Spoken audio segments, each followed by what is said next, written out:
Architectural Builder Supply is pleased to present you with this recording of the technical question that is listed in the title of this video.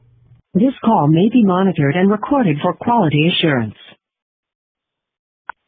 Wants us to replace the hinge with the hinges that are currently there, which is like a residential 4.5-inch hinge with a pin.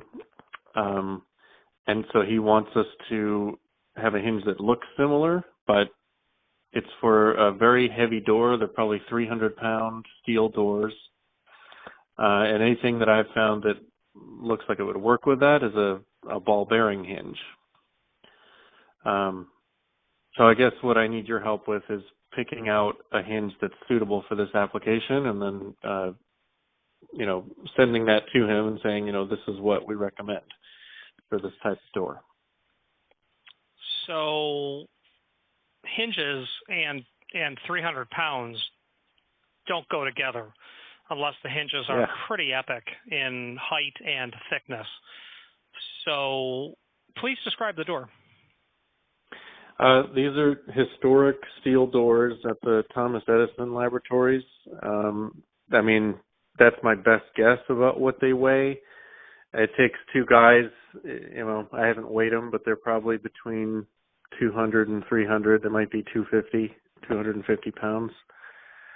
Right now they have 3 5-knuckle, 4.5-inch, what looked to me to be a wood door hinge, welded onto the steel frame and then welded onto the door.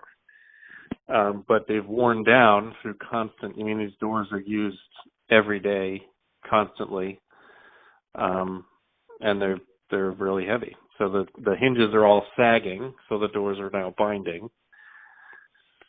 And so they want to replace it with some sort of hinge with a similar screw pattern. It has, 4 screws in each leaf.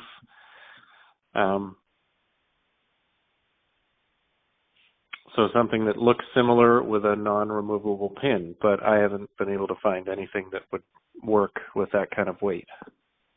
Right. And you said that they were 4.5 inch. Okay.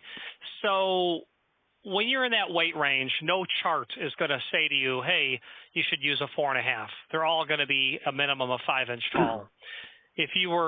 First of all, you can either go with a 4.5 and go with a heavyweight hinge and, and just expect that theoretically they're going to wear down just like the other ones.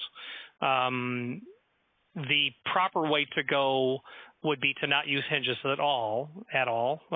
Pivots would be the right hardware, but since that's obviously not an option, I would ask if you were to go to a 5-inch tall or a 6-inch tall hinge, is that a problem? They might let me get away with 5 inches. I could try that. Okay. So, they're welded. I'm familiar with welding. I'm familiar with all of that. So if they're going to cut the welds, grind and clean all that down to go back with another hinge to weld or to drill and then tap the holes so that it can be more easily removed in the future. I would be recommending obviously a steel-based hinge if you're going to weld it. If you're not, are these exterior doors? Yeah, and we will weld the hinge on. Okay.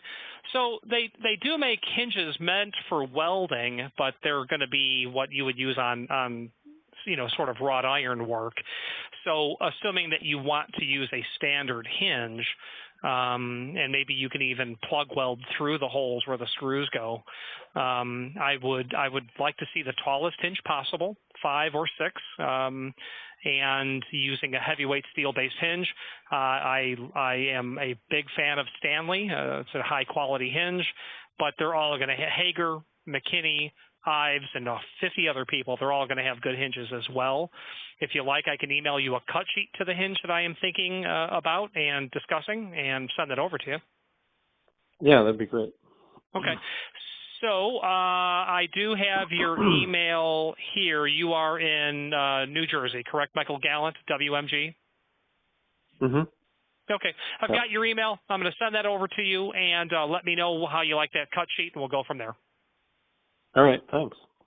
My pleasure, sir. Thank you very much. My name is Richard. Bye-bye. Okay. Bye. Bye. Architectural Builders Supply hopes you have enjoyed this program. If you've enjoyed this video, please click thumbs up.